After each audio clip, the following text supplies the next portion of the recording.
Assalamualaikum warahmatullahi wabarakatuh. Selamat pagi, selamat berjumpa kembali dengan pembelajaran IPS untuk yang kedua. Pada pertemuan yang kedua kita masih membahas tema yang sama, yaitu interaksi antar negara-negara ASEAN pada bagian yang kedua. Namun sebelum pembelajaran kita mulai, marilah kita berdoa terlebih dahulu. Berdoa mulai. Terima kasih. Pada kesempatan yang kedua, setelah kita mempelajari interaksi antar negara-negara ASEAN, kita akan melihat tujuan pembelajarannya. Yang pertama, menjelaskan pengertian interaksi antar negara-negara ASEAN. Yang kedua, mengidentifikasi faktor pendorong terjadinya interaksi antar negara ASEAN. Yang ketiga, mengidentifikasi faktor penghambat terjadinya interaksi antar negara ASEAN. Dan yang keempat, menjelaskan bentuk-bentuk kerjasama antar negara ASEAN.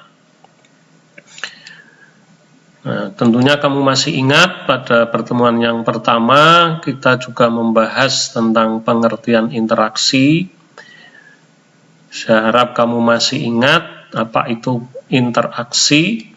Nah, pada kesempatan kali ini khusus kita membicarakan tentang interaksi antar negara ASEAN, di mana Indonesia merupakan salah satu pendiri dan sampai hari ini masih menjadi anggota aktif ASEAN.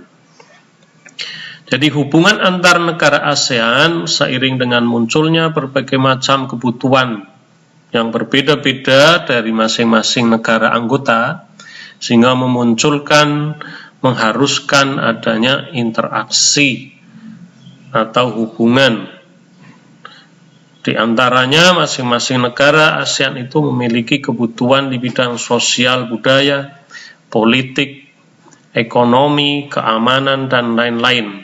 Nah, hal-hal yang demikian, kebutuhan yang berbagai macam itu, tentunya tidak bisa dipenuhi sendiri oleh negara-negara ASEAN, sehingga mengharuskan kita melakukan interaksi atau hubungan. Nah, apa yang menjadi faktor pendorong sehingga negara-negara ASEAN itu melakukan interaksi? Yang pertama, faktor yang mendorong terbentuknya kerjasama di antara negara-negara ASEAN adalah adanya kesamaan ataupun perbedaan sumber daya alam. Jadi, anggota-anggota negara ASEAN itu selain memiliki kesamaan juga memiliki perbedaan sumber daya alam. Sebagai contoh, misalnya negara-negara yang sama-sama menghasilkan minyak itu akan membentuk kerjasama PEC. Kemudian perbedaan sumber daya alam, misalnya di setiap negara ASEAN, tidak semua negara surplus di bidang pertanian, misalnya beras. Nah, karena tidak bisa mencukupi kebutuhan beras secara mandiri, maka terjadilah kerjasama dalam bentuk impor-ekspor beras. Kemudian yang kedua, faktor yang mendorong terjadinya kerjasama adalah kesamaan dan perbedaan wilayah atau kondisi geografis. Nah, kondisi geografis yang berbeda menghasilkan produk yang berbeda,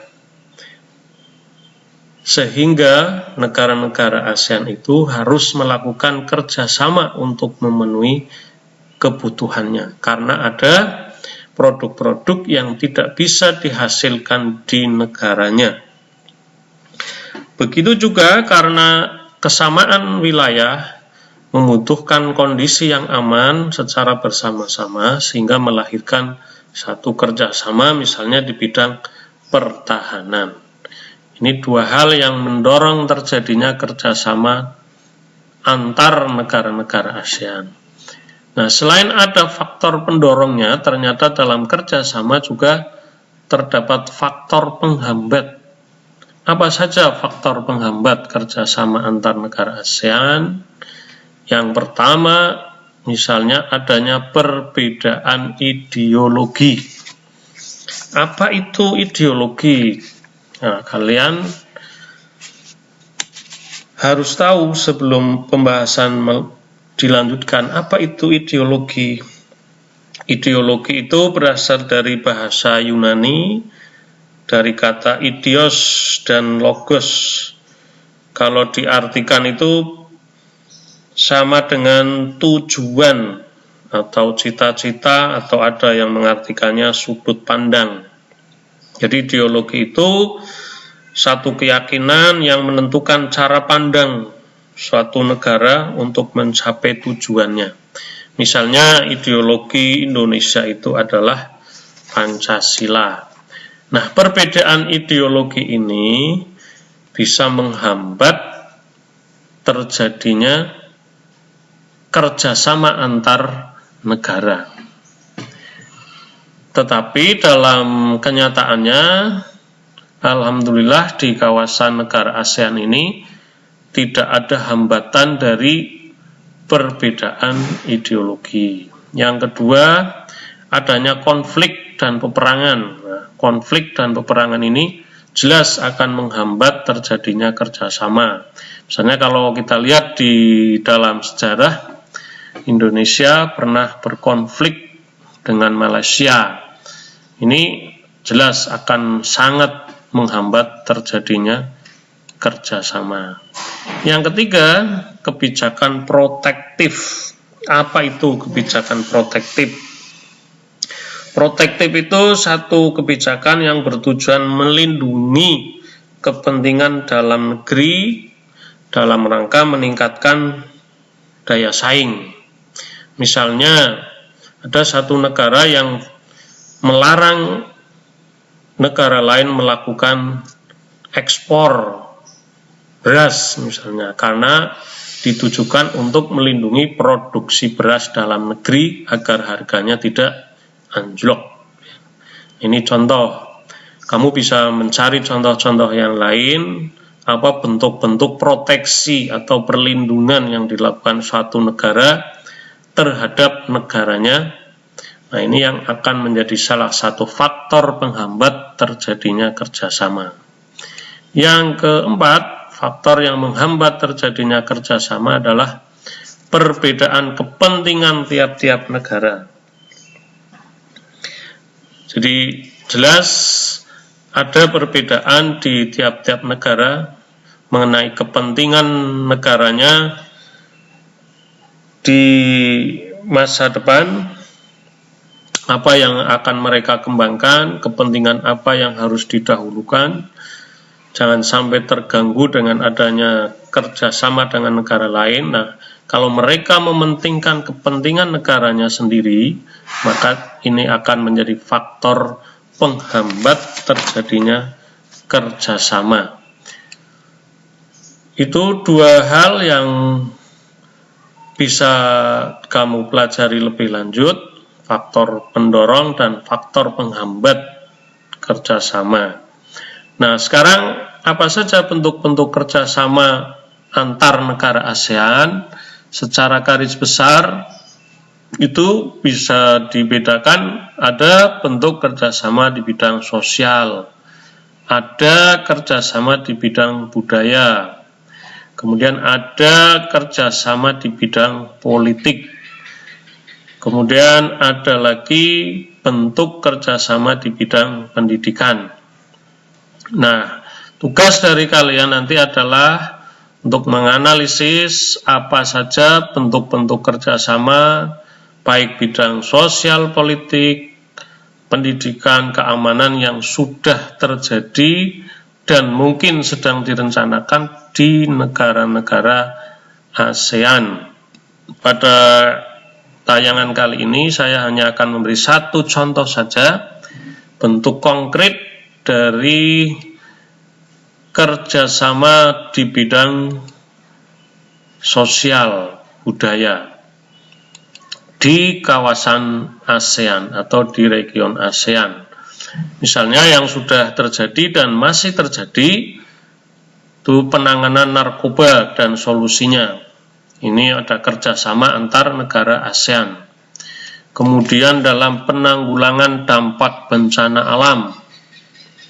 Yang ketiga, perlindungan terhadap difabel. Ya, difabel itu orang yang memiliki keterbatasan secara fisik.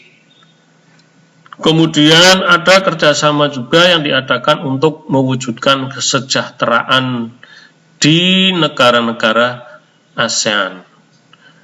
Ada juga kerjasama untuk pertukaran pelajar antar negara-negara ASEAN. Kegiatan olahraga sesama negara ASEAN atau yang dikenal dengan nama SEA Games. Ya.